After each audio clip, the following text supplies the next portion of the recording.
존경하는 국민 여러분, 국회의장님과 선배 동료 의원 여러분, 민주당 부천갑 출신 김경엽 의원입니다.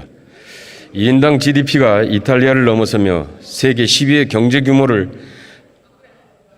당당히 선진국 대열에 들어섰던 대한민국이 윤석열 정부 출범 1년 4개월 만에 무너져 내리고 있습니다. 아주 거덜이 나고 있습니다. 세계 GDP 순위는 13위로 3단계나 내려앉았고 가계소득, 수출, 소비, 생산, 투자 모든 경제 지표들이 추락하고 있습니다. 평화로운 공정과 안정을 추구하던 한반도에는 긴장과 대결, 무력 충돌의 불안과 전쟁의 그림자마저 아른거리고 있습니다. 일본의 극우 세력과 맥을 같이 하는 뉴라이트에 포위되어 이념의 노예가 된 윤석열 정권이 경제와 민생은 팽개치고 정치 보복과 야당 때려잡기, 냉전 이념 편가르기 외교에 집착한 결과입니다. 외교의 실패가 경제의 실패를 가중시키고 있습니다. 국무총리께 질의하겠습니다.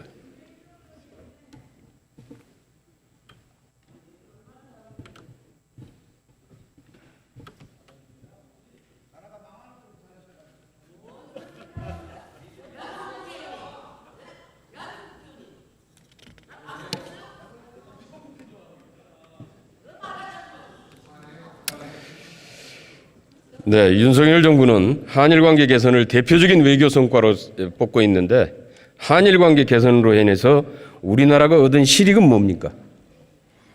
그동안에 한일 간에 여러 가지 어려움이 있었습니다만 무역에 대한 규제라든지 우리 반도체에 아주 대단히 중요한 그런 치명적인 그러한 원자재, 소재 이런 것들에 대한 그 교역이 자유화됐고요. 또 양국 간의 미래를 향해서 젊은이들 간에 서로 교류를 해서 이 국제사회에서 연대를 잘 해나가자 는 차원에서 지금 양국 간의 청년의 교류를 확대하는 그런 그 경제단체 간의 기금의 창설도 만들어지고 있고 또 양국 경제계 간의 협의가 과거 어느 때보다도 긴밀하게 이루어지고 있습니다. 또 양국 간의 장관들 간의 여러 가지 회의를 통해서 우리에게 중요한 그 외환에 대한 수업 약 100억 불에 대한 수업 협정도 지금 맺어졌습니다. 이런 것들은 이 연대와 이러한 그 국제사회에서 대단히 중요한 한일 간의 관계의 진전이다 이렇게 생각하고 있습니다. 안보의 이익을 얻었다 이렇게 얘기하시는. 일본의 도움 없이 우리 안보를 지킬 자신이 없습니까? 한미일 간의 이러한 안보의 협력은 대단히 중요하다고 생각합니다. 의원님 잘 아시다시피 지금 대한민국은 정전 상태에 있고 또 북한의 도발은 나날이 더 강해지고 있습니다. 이를 위해서는 유엔사의 존재가 필요하고 또 유엔사를 후방에서 지원하는 주요 기지가 일본에 배치되어 있습니다. 그리고 한국과 일본과 미국은 결국 그 국제적인 보편적 가치를 공유하고 있기 때문에 민주주의, 인권, 그리고 법치주의 이런 것들을 같이 공유하고 있습니다. 이런 가치 공유 차원에서의 협력은 안보 면에 있어서의 강한 협력을 가능케 한다. 저는 그렇게 생각합니다. 세계 6위의 우리 국방력과 한미 동맹만으로는 북한에 대응하지 못합니까? 저는 그렇게 세계에서 자만한 국가들의 안보는 잘 유지되기가 어려운 그런 지정학적 이러한 여건이 만들어지고 있다 이렇게 생각합니다. 현 상황에서 우리 영해와 영토 주권을 가장 위협하는 나라는 어디라고 보십니까? 현 시점에서는 뭐 여러 나라가 있겠습니다만 우리 뭐 북한은 우리의 영토 또 우리 국민들의 자유 이런 거를 속박할 수 있는 그런 것들을 가지고 있고요. 또 우리 가장 가까운 나라인 우리 그 세계 2위의 경제 대국도 남중국해 같은 데서 우리의 교역을 담보하는 그런 그 항해의 자유 같은 것에 지장이 될 수 있는 잠재적 가능성도 있다고 생각합니다. 또 동북아에 있어서의 평화. 먼 데서 찾지 마시고요. 독도 영유권을 주장하고 동해를 일본해라고 주장하는 나라가 당장 우리 안보의 위협 아닙니까? 동해는 뭐 누가 뭐래도 우리 건데 감히 누가 거기에 대해서 저 안보적 위협을 가하겠습니까? 미국과 일본이 그렇지 않습니까? 이렇게 주장하고 있는데 일본과 셔틀 외교 정상회담 여러 번 했는데 시종 요구 한마디라도 했습니까? 저 독도에 대해서 말씀하시는 겁니까? 독도든 일본해든. 독도에 대해서는 계속 우리 정부가 분명히 독도는 우리 거라는 것을 확실하게 하기 위한 모든 외교적 조치를 정기적으로 매년 그렇게 하고 있다고 생각합니다. 아니 정상회담에서 한마디라도 했냐고요. 아니, 우리가 실효적으로 지배하고 있는데 왜 해야 됩니까? 우리가 우리 집사람을 내 집사람이라고 온 세상에 공포를 해야 되나요? 당연한 것이죠. 영해와 영토 주권을 지키는 일은 대통령의 가장 기본적인 임무 아닙니까? 그렇습니다. 네. 아까 경제적인 이익이라고 그랬는데 일본의 수출 규제 해제는 이미 우리 반도체 소부장 산업 국산화와 공급망 다변화로 성공했고 오히려 일본 기업들의 수출만 도와주는 꼴이 됐습니다. 저는 그렇지 않습니까? 성공했다고 보지 않습니다. 아마 기업들의 의견을 의원님께서 잘 들으셨으리라고. 무역협회에 따르면 올해 7월 대일본 수출액이 작년 동기 대비해서 10.2% 감소했습니다. 일본은 30년 장기 침체 탈출 기회를 맞이했고 25년 만에 한일 성장률이 역전된다고 하는데 어떻게 보십니까? 뭐 그것은 해에 따라서 또 그때의 경제 여건에 따라서 어느 나라가 조금 더 성장할 수도 있고 덜 성장할 수도 있습니다. 그러니까 그것이 우리의 대일본 수출은 왜 감소하고 있는 겁니까? 그거는 당연히 이게 일본과 관계 개선의 결과입니까? 아닙니다. 그렇게 단기적으로 보실 일이 아니고요. 지금 전 세계가 금리가 지금 7배가 올랐습니다. 7배 오른 상황에서 각 나라의 수입 수요는 과거보다는 활발할 수가 없는 아니 전 세계가 올랐는데 왜 우리 경제만 그러냐 이런 얘기입니다. 우리 경제는 그 대신에 또 내년에는 어느 나라보다도 좋아지지 않습니까? 내년에는 제 생각에는 세계 경제 탓 그만하고요. 원인을 내부에서 찾아보세요. 아니, 제대로. 탓이 아니고 우리 국내적으로 우리가 왜 올해 1.4% 성장을 하는지 우리가 그 원인을 다 알고 있지 않습니까? 그러나 안다고 해서 우리가 금융을 풀고 재정을 방만하게 운영을 해가지고 국제적인 신인도를 떨어뜨리는 것은 중장기적으로 우리한테는 도움이 되지 않는다고 생각합니다. 윤석열 정부의 대표적인 또한 외교 성과라고 자랑하는 한미일 삼각협력 강화. 이를 통해서 우리나라가 얻은 이익은 무엇입니까?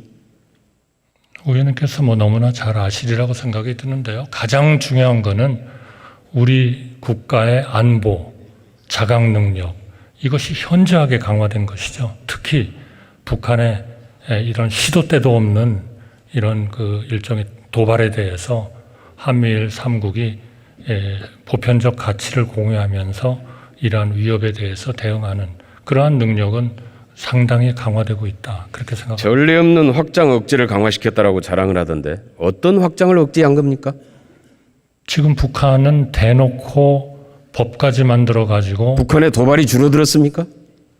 안 줄었죠. 그러니까 더 아니면 대비를 우리 수출 철저하게 확장을 해야죠. 억제한 겁니까? 아니 저렇게 도발을 일삼는 사람들 앞에서 우리가 만약에 이러한 한미일 간의 협력을 통한 제대로 된 억지력을 확보하지 못한다면 이건 우리나라로서는 정말 이거는 비극이죠.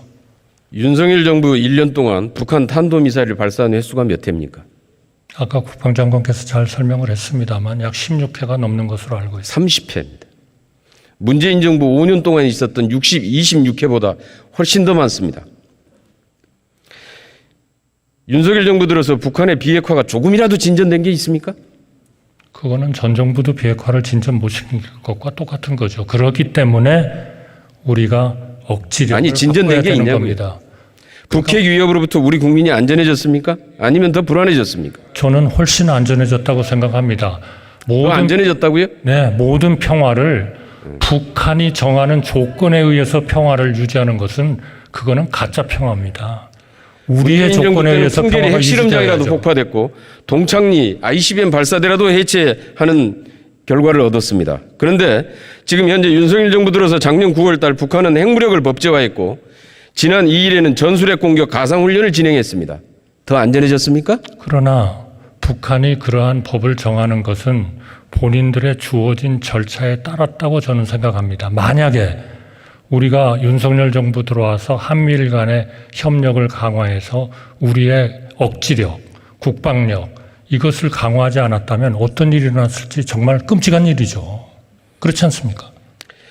그래서 미사일 도발은 훨씬 더 많아졌고 북한은 핵 가상훈련까지 진행을 한다 그러고 핵무력을 법제화시켰고 이렇게 지금 계속 지금 이 진전되고 있습니까? 그러면 우리가 거기에 굴복을 해가지고 북한이 하자는 대로 하고 북한은 우리 남한을 대한민국을 공격하지 않을 거라는 잘못된 허상에 빠지는 것은 정말 우리 국민들을 위협에 빠뜨립니다. 아니 확장 억제를 했다고 자랑을 하는데 실제로 확장 억제가 됐느냐라는 얘기입니다. 북한의 도발을 억제했느냐고요. 북한이 공격을 할 의지를 꺾어버린 겁니다. 공격할 의지를 꺾어버렸습니까? 도발을 하는 것하고 실제로 우리에 대해서 저 공격을 하는 거하고는 대단히 다른 착각하고 얘기죠. 계시는 거 아닌가요? 천만에요. 그렇지 않습니다. 의원님이 착각하고 계시는 겁니다. 아 그렇습니까? 한미일 공조 정말 강화가 공부 좀 하세요, 여러분. 네. 북중로 공조를 강화시킵니다.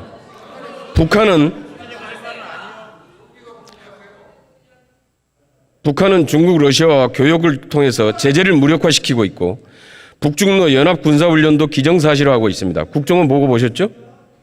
지난 3월 북한 ICBM 발사에 유엔 안보리의 추가 제재도 중국, 러시아의 반대로 무산됐습니다. 앞으로 북한이 도발 시 유엔 안보리 통한 제재가 가능하다고 보십니까? 안보리 제재는 한편에서 우리가 추구를 해가면서도 최근에 국제 지정학적 위치로 봐서는 그런 상황으로 봐서는 유엔 안보리가 옛날처럼 그렇게 북한에 대해서 강한 조치를 못할 겁니다. 그렇기 때문에 한미일 협력이 절대적으로 필요한 겁니다. 이런 상황에서 우리가 그런 협력을 하지 않으면 도대체 누가 우리 5,200만의 안보는 보장해 주는 겁니까? 그건 우리가 보장을 해야 되는 겁니다. 우리가 억지력을 강화하고 우리가 국방력을 강화해야 되는 겁니다. 만약에 달리 생각한다면 그거는 정말 우리나라를 진짜 위협에 빠뜨리는 것이죠. 그래서 일본의 도움을 받아야만이 가능합니까? 협력을 해야죠. 한미일 공조 강화가 북중로 공조를 강화시켜서 지금 현재 북한의 비핵화가 점점 더 어려워지고 있습니다. 그렇지 않습니까? 그럴수록 우리는 더욱더 억지력을 강화해야 됩니다. 냉정하게 생각해 보세요. 냉정하게 생각해 주세요, 의원님. 미국의 뉴욕타임즈가 지난 한미일 정상회담으로 미국의 꿈이 실현되었다라고 평가를 했습니다. 이 미국의 꿈이 뭐라고 보십니까? 보편적 가치를 같이 하는 나라들끼리 협력하는 것이죠. 그렇지 않습니까? 전혀 아닙니다. 잘못 판단하셨어요. 전혀 아닙니다. 의원님 잘못 판단하셨어요. 여기에서 미국의 꿈이라는 것은 대중국 견제망을 구축하면서 그 과정에서 동맹국들의 기업을 흡수해서 자국 중심의 공급망을 구축한 것입니다.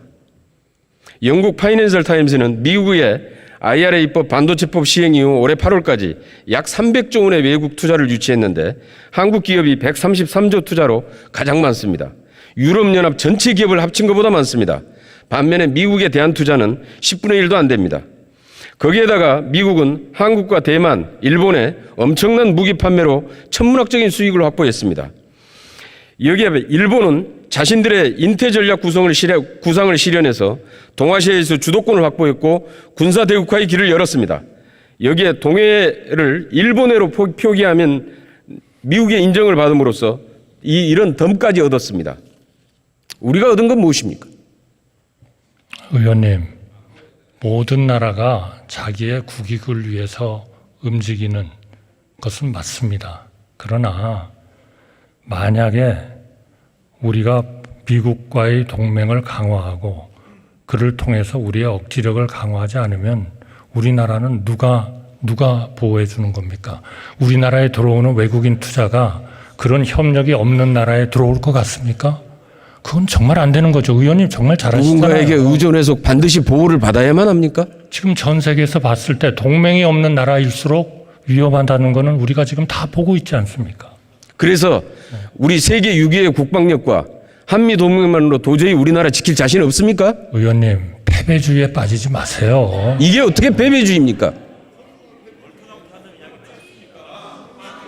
바로 총리님의 이런 답변 태도가야말로 사대주의입니다. 의원님, 패배주의에 빠지지 마세요. 네. 한미일 공조를 강화시키는데 왜 우리 경제는 추락하고 있습니까? 최대 무역국이자 소비시장인 중국을 자극해서 러시아를 적으로 규정해서 대중 수출이 급감하고 사상 최대 대중 무역 적자가 발생했습니다. 총리, 작년 미중 교역 규모가 얼마나 되는지 아십니까? 네, 5천억 불이 넘어갈 거라고 생각합니다. 작년에. 작년에 한 7천억 불 정도 되겠죠. 한중 무역 규모는 계속해서 축소되고 있는데 미중 교역 규모는 약 870조 원, 사상 최대를 기록했습니다. 미국 자본의 대중 투자도 확대되고 있습니다. 알고 계십니까? 최근에 좀 억지를 하려고 하고 있습니다만은, 그러니까 의원님께서 저는 꼭 이해해 주셨으면 좋겠는 게, 한국과 일본과 미국이 캠프 데이비드라는 세계가 큰 동요를 하고 방향을 전환해야 될 때 중요한 회의를 했던 그 회의를 하면서 이 세 정상이 단 한 번도 중국을 견제하기 위한 거라는 얘기를 한 적이 없습니다. 중국만이 이 세 나라가 중국을 견제하려고 한다라고 하고 있습니다.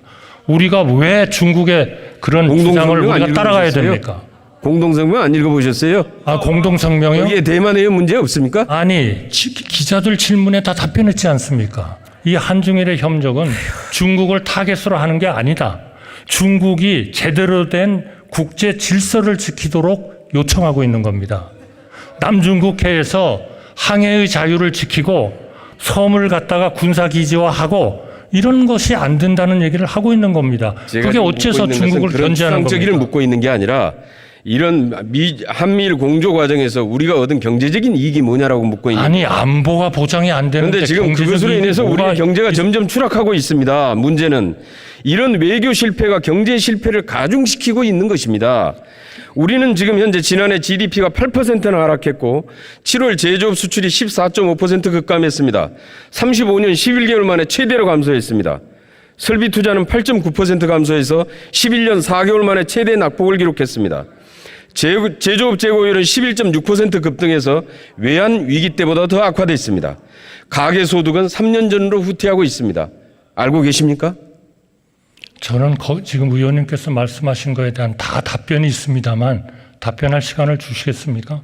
저는 의원님께서 지금 말씀하신 대한민국의 비관적인 설명에 대해서 하나도 동의하지 않습니다. 그러면은 제가 수출 시간을 소득, 주시면 소비, 제가 조목조목 설명을 드리겠습니다. 수출, 소득, 소비, 생산, 투자.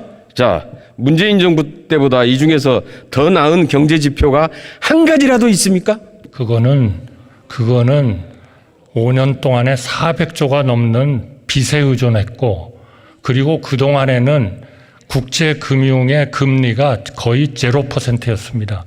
그런 때하고 지금 7배가 금리가 오른 상태와 우리의 빚이 1000조를 넘어가지고 이제 국제사회에서 더 이상 빚이 늘어난다면 한국의 신인도를 검토해봐야 된다 하는 그런 상황하고는 너무나 다른 거죠. 어떻게 보면 지난 5년 동안의 경제 운영은 정말 무책임하게 운영한 겁니다. 아직도 그런 식의 외부 환경 탓이나 계속하고 있으니까 우리 경제가 이렇게 된 겁니다. 국내의 환경과 과거 정부의 정책은 중요한 겁니다. 가계소득이 3년 전 수준으로 후퇴했는데 그 가장 큰 이유가 뭐라고 보십니까? 그거는 지금 원유 그리고 가스 이런 해외로부터 수입되는 요금이 많이 올랐죠. 해외의 수입 원자재가 오르면 일종의 교역 조건이 악화되게 됩니다. 예, 또 그러면 GNI는 줄게 돼 있습니다. 이제 그런 상황을 너무나 비관적이고 장기적으로 보시는 것이 중요한 게 아니고 지금은 우리 국민들이 우리 정치권과 모두 힘을 합쳐서 이 어려운 시기를 이겨내고 그리고 중장기적으로 우리가 해야 되는 개혁을 해가지고 그야말로 경쟁력 있는 중장기적인 성장을 확보할 수 있는 그런 방향으로 가야죠.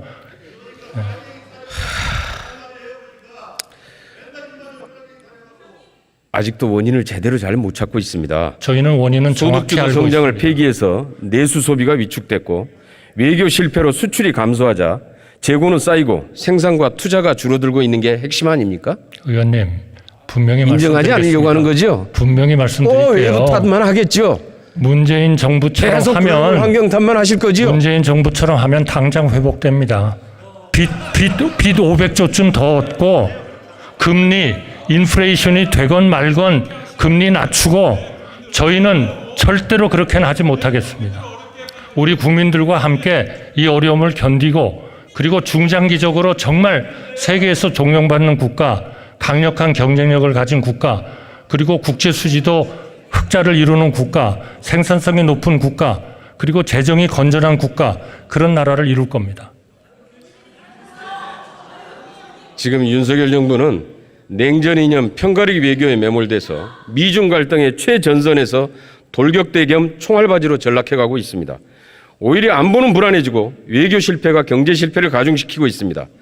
행동대장 역할만 하다가 한국만 독박 쓰고 있다는 지적 명심해야 할 것입니다. 동의하지 않습니다.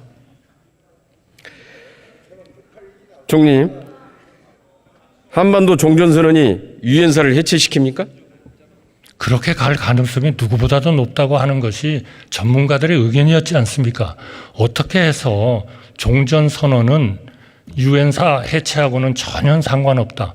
어떻게 국민들한테 그렇게 얘기할 수 있는 겁니까? 종전선언은 정치적인 선언이고 어떻게 이 정치적인 선언이 정전협정이 평화협정으로 대체되기 전까지는 정전협정 체제는 그대로 유지됩니다. 그런데 무슨 유엔사가 해체됩니까? 그거는 정말 눈앞의 것으로 정말 궤변입니다. 궤변. 네. 지금 총리님의 답변이 궤변입니다. 전혀 사실에 근거하지도 않는 궤변입니다. 많은 전문가들이 종전선언이 되면 이제 그 다음 단계는 유엔사가 필요 없지 않느냐. 종전이 됐는데 왜 이런 게 필요하냐. 한미동맹 필요하지 않지 않느냐.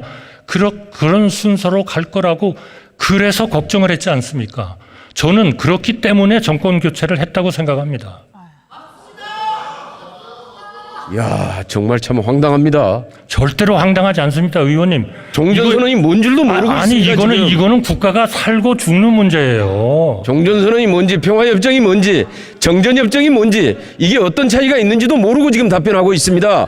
저는 알고 있습니다. 알고 있기 때문에 걱정하는 겁니다. 그래서 종전선언과 평화협정을 주장하면은 반국가 세력입니까? 저는 그 문제는 별개의 문제겠죠. 만약에 그런 그것을 주장하는 그런 그 주장을 하시는 분이라면 저분은 국가의 안위를 걱정하는 분은 아니구나. 저는 그렇게 생각하겠습니다. 그러면은 종전선언을 처음 언급했던 부시 대통령도 반국가 세력인가요? 그 당시에는 국가 안위를 걱정하지 않는 겁니까? 그 당시에는 부시 대통령은 의원님 더 잘 아시겠지만 종전선언 하고 싶지 않으셨습니다. 하고 싶지 않으셨는데 하도 우리 정부에서 얘기를 하니까 그러면 한번 해보시지요. 그런데 안 됐지 않습니까? 우리 북한의 의도는 우리가 그동안에 종전선언 주장하셨던 분들의 생각과 또 다릅니다. 그거를 잘 아셔야 됩니다. 정말 그거를 우리가 잘 모르고 거기에 넘어간다면 우리 국가 안보를 내팽개치고 경제는 당연히 무너져 버리는 겁니다. 그거는 우리 국민들을 위한 일이 아니라고 저는 절대로 생각합니다. 전쟁 상태를 끝내서 전쟁을 일어나지 않도록 하는 게 국가 안보지요. 말로써 문서로서 평화가 보장된 적이 있나요? 오로지 문서만 있습니까? 오로지 없습니까? 자강력, 예? 국방력, 억지력, 동맹 그리고 가치를 같이 하는 국가들과의 협력만이 우리 국가의 안보와 경제의 번영을 보장하는 겁니다. 저는 그렇게 생각합니다.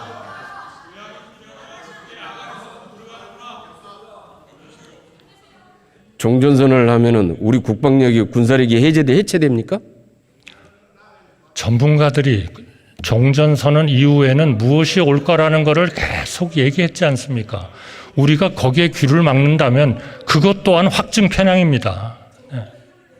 지금 총리님의 답변이 확증 편향입니다. 저는 그렇게 믿지 않습니다. 금년 3월 1일 미 연방의회에서 한반도 종전선언과 평화협정 추진을 주 내용으로 하는 한반도 평화법이 발의되어 연방의원 35명이 지지서명을 했는데 알고 있습니까? 전 정부에서 그 35명에 대해서 많은 말씀을 건네고 한 거를 제가 잘 알고 있습니다. 전 정부가 아니라 현 정부에서 지지서명했습니다. 아니에요. 전 정부로부터 시작이 된 건데요. 제가 그 히스토리를 다 알고 있습니다. 그러니까 이들도 반국가 세력입니까? 제가 미국 대사를 했던 사람입니다. 왜 모르겠습니까? 그렇게 했는데 새로운 정부가 들었으면서 그 설명을 또 여러 열심히 했습니다. 그래서 그것은 추진 동력이 앞으로 없을 겁니다. 작년 1월 달에 프랑스 상원에서 한반도 종전선언 지지 결의안이 만장일치로 통과되었는데 총리께서는 알고 계십니까? 저는 그건 모르겠습니다. 죄송합니다. 관심이 없는 거죠. 글쎄요. 이 프랑스 상원 의원들도 모두 반국가 세력인가요? 글쎄요. 저는 뭐 그렇게 단정하고 싶지는 않습니다. 중요한 거는 우리의 자세고 우리의 준비고 우리의 의지입니다. 자신의 생각과 다르다고 반국가 세력이라고 매도하는 게 바로 전체주의입니다. 총리는 대통령이 낡은 냉전 이념에 매몰되어 나라와 국민을 갈라치게 하고 반대 진영을 낙일 찍는 언행을 중단하고 국민 통합의 언어, 대통령의 언어를 사용하라고 충원할 의향은 없습니까? 저는 대통령으로부터 대통령님의 의지를 들은 것은 우리 대한민국이 진정으로 자유민주주의를 존중하는 국가. 그래서 우리 모두가 내 자유만이 아니라 남의 자유도 보장해주고 그것은 더 나아가서 전 세계인들의 자유도 우리가 가능한 한 도와줄 수 있는 그런 나라를 만들어야 된다 하는 말씀을 들었습니다. 한 번도 지금 의원님께서 대통령님이 말씀하셨다고 지금 묘사하신 그런 뜻으로는 한 번도 들어본 적도 없고 그렇게 이해해 본 적도 없습니다. 묻는 질문에 대해서 전혀 엉뚱한 대답을 하고 있습니다. 총리, 국가 구성의 3요소가 무엇인 줄 아십니까? 국민, 주권, 영토 그거겠죠. 네, 그렇죠. 네. 그것을 포기하거나 이를 훼손하는 사람들이 반국가 세력 아닌가요? 글쎄요, 의원님 그렇게 생각하실 수도 있겠네요. 그렇죠. 그러나 중요한 거는 국가를 위해서 자유민주주의를 부정하는 사람들, 또 우리 시장 경제와 자유민주주의를 법치주의를 부인하는 사람들, 이런 사람들은 국가를 위해서 도움이 된다고 생각하지는 않습니다. 국가에 도움이 되는 걸 물어본 게 아니라 국가 구성의 3요소를 물어본 거였거든요. 그런데 그렇습니다. 영토, 국민, 주권 이를 포기하거나 이를 훼손하면 반국가 세력이라고 생각합니다. 대통령실이 외국 정보기관으로부터 도청을 당해도 한마디 얘기도 못하고 과연 이 주권국가의 대통령이냐, 주권을 포기한 것이냐 문제가 제기되고 있습니다. 일본이 독도 영유권을 주장하고 동해를 일본해라고 불러도 이의제기조차도 못하는 정권, 이거 영토 포기 아닙니까? 대법원 판결에 따른 강제징용 손해배상권마저 빼앗는 정부, 즉 국민을 보호하지 않는 행위가 바로 이런 행위들이 반국가적인 행위 아닙니까? 사이에서는 원래 도청이 가능합니다. 저한테 지금 물으신 건가요? 네. 네. 그럼 제가 어디다 다른 데다 물었겠습니까? 그러면 아까의 대답으로 다시 한번 대신하겠습니다. 네, 친구 사이에서는 자기 집사람을 매일 대중 앞에서 내 집사람이라고 얘기하는 것이 그것이 집사람과 그 배우자와의 관계를 결정짓는 것은 아니라고 생각합니다. 독도는 너무나 당연하게 우리의 땅이기 때문에 그 문제에 대해서는 언급을 할 필요도 없는 겁니다. 우리로서는. 외국의 정보기관이 대통령실 우리 정부기관을 마음대로 이렇게 도청해도 됩니까? 친구 사이에서는 됩니다. 글쎄요. 그 문제에 대해서는 양국 간에 얘기를 하고 있고 또 양국 간에서 필요한 조사도 하고 그 조사가 또 완료가 되면 논의를 하리라고 생각합니다. 괜찮습니다. 친구 사이니까 괜찮습니다. 대한민국은 3.1운동에 건립된 임시정부의 법통을 잇고 있는 거 맞지요? 네, 맞습니다. 그런데 독립운동과 독립군의 흔적을 지우고 독립군 토벌에 앞장선 친일 앞잡이로 대치하겠다는 행위는 바로 헌법을 부정하는 반국가적인 행위 아닙니까? 그거는 여러 번 말씀을 드린 것 같은데요. 그거는 지금 홍범도 장군의 흉상과 관련되는 거라면 그거는 육사의 정책성과 연관돼서 검토하는 것이고요. 그다음에 친일에 대한 것을 아마 백선엽 장군님의 거기에서 지운 것을 말씀하시는 것 같은데 그거는 제가 보훈처 장관께 들은 것은 보훈부 장관에게서 들은 것은 그것을 그렇게 표현하도록 무슨 법에 의한 것이 아니었다. 그리고 백선엽 장군이 대한민국을 보호하기 위해서 그 미군들과 협력해 가면서 6.25 때 싸우고 무공 훈장을 비롯해서 수십 개의 훈장을 받고 이런 것에 판단해 봤을 때 그거를 그렇게 정하는 것이 법적으로도 문제고 적절치 않다. 그래서 저는 뭐 삭제한 것으로 그렇게 보고받았습니다. 뭐 같은 얘기 제가 만약 잘못됐다면 다시 한번 보훈부 장관 국가적인 행위인지 아니지만 대답을 해주시면 되고, 그 다음에 후쿠시마 방사능 오염수가 안전하다 이렇게 주장을 했는데 아직도 확신하십니까? 과학적으로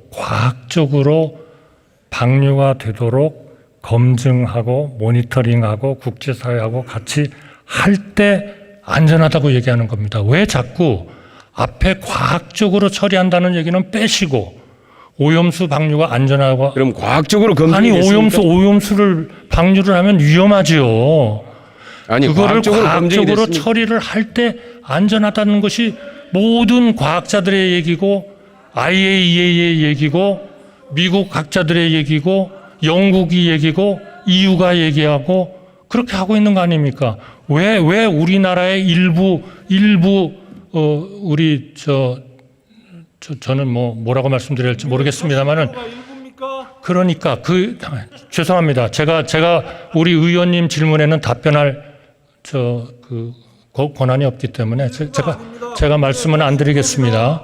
의원님께서 물으시면 제가 그 80%가 뭔지를 말씀드리겠습니다. IAEA가 오염수 방류로 인해서 해양 생태계에 미치는 영향을 검증한 적이 있습니까? 당연히 하고 있죠. 아니 한 적이 있냐고요? IAEA가요? 예. 일본과 같이 데이터를 다 검토하고 있죠. 이번 IAEA 보고서에 네. 해양 생태계에 미치는 영향에 대해서 분석 검증한 자료가 있습니까? 일본이 방류하려고 하는 모든 방안은 국민 건강과 안전에 적법하다고 본다. 이렇게 단언을 했지 않습니까? 그거는 당연히 해양 같은 거를 다 포함하는 거죠. 어떻게 도대체 방류하는 그 자리는 괜찮고 딴 해양에는 아주 치명적인 결과를 주는데 그거를 갖다가 어떻게 그 절차가 제대로 합리적이다. 어떻게 그런 판단을 하겠습니까? 의원님 같으면 그렇게 하시겠어요? IAEA 보고서에도 안전성을 담보할 수 없다. 책임은 일본 정부에 있다. IAEA는 어떤 책임도 지지 않는다라고 명시하고 그렇지 있는데 않습니다. 거기에서 몇 이게 페이지만 IAEA가 안전성을 검증하는 아니 몇 페이지만 뒤에 가보면 일본의 이 모든 방류 절차와 이런 기준은 합당하다라고 얘기를 했습니다. 지금 말씀하신 보고서 거는 중에서 모든 책자 앞에 붙는 이 책은 원하는 부분만 내가 선택적으로 선택해서 지금 해서 믿는 겁니까? 그게 아니고요. 그게 아니고 일본의 오염수가 안전한 거는 과학적인 처리를 하고 과학적인 방법을 따를 때 안전하다는 겁니다. 왜 의원님께서도 일부 여론조사처럼 앞에 과학적으로 처리한다는 거는 다 빼시고 일본이 오염수를 방류하니까 안전하다고 생각합니까?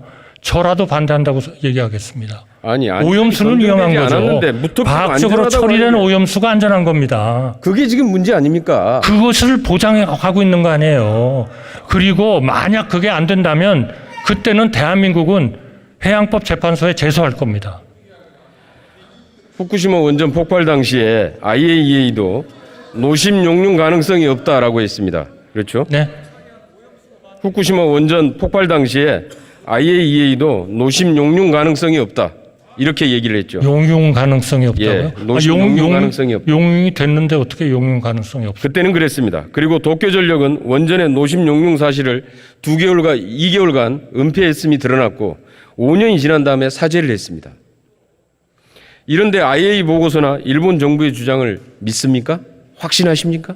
당연히 그동안의 모든 절차에 대해서 저희도 참여해서 우리 전 정부에서 다 제도를 만들어 주셔가지고 우리의 전문가도 참여했고 기관도 참여했고 같이 시료도 채취해가지고 검사도 했고 다 그 결과를 7월 7일 날 발표한 거 아니겠습니까? 일본이 떠준 시료 갖다가 한 게 아니고요. 떠준 게 아니죠. IAEA가 다 같이 서가지고 점검한 거 아닙니까? 다 아시면서 그거를 자꾸 달리 말씀을 하세요.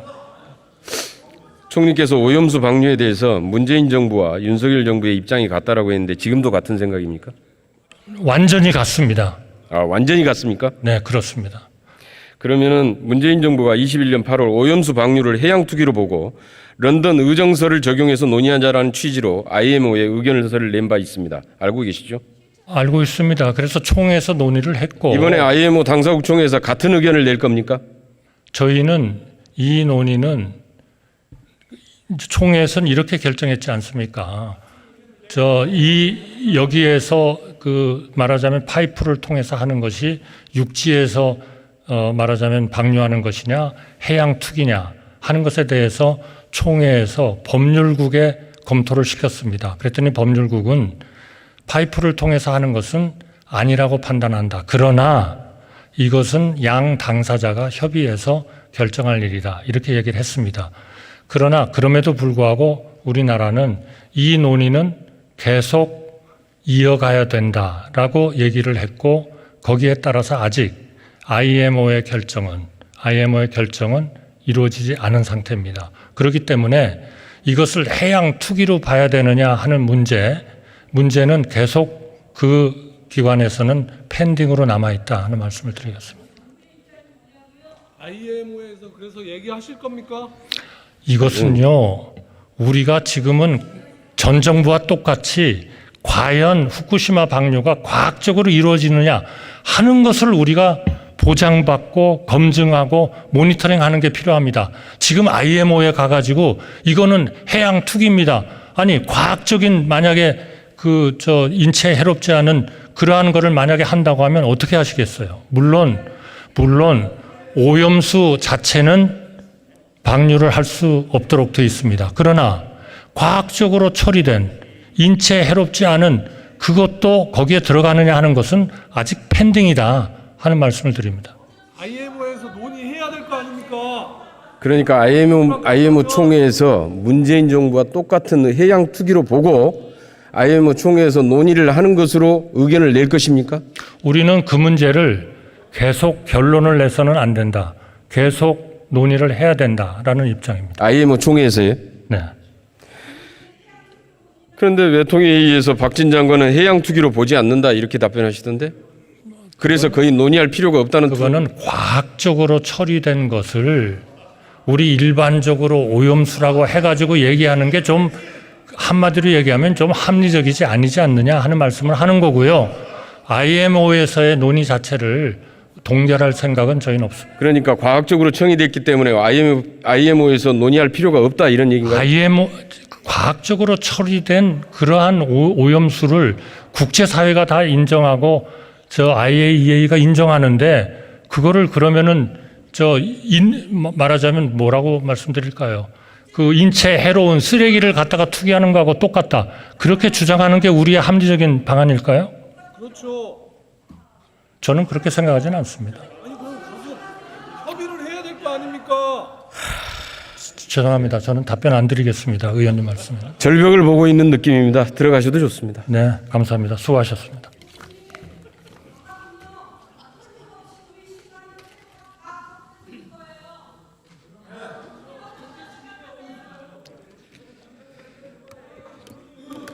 존경하는 국민 여러분, 사상 초유의 4대 외교, 글로벌 호구 외교를 펼치고도 새 시대가 열렸다고 자화자찬하는 무능한 정권, 이태원 참사, 오송 참사, 나라망신 잼버리 대회까지 책임지는 사람은 아무도 없고 방사능 오염수 앞에 국민의 안전을 팽개치고도 찬성은 안 했다고 우기는 무책임한 정권, 친일파와 일본은 적극 옹호하면서 조국의 독립을 위해 피 흘린 순국소녀를 폄훼하고 야당 탄압 정치 보복에만 몰두하는 무대뽀 정권이 시대착오적인 낡은 냉전 이념의 노예가 되어 국민들을 반국가 세력 전체주의라 낙인 찍으면서 대한민국을 거덜내고 있습니다.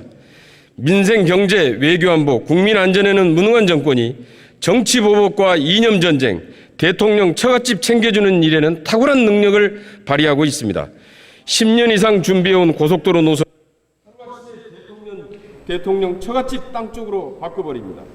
무능, 무책임, 무대포, 산무정권이자 민생 포기, 경제 포기, 국민 안전을 포기한 삼포 정권, 더 이상 국정을 운영할 능력이 없으면 나라가 더 망가지기 전에 스스로 권력을 내려놓는 것이 국민에 대한 도리일 것입니다.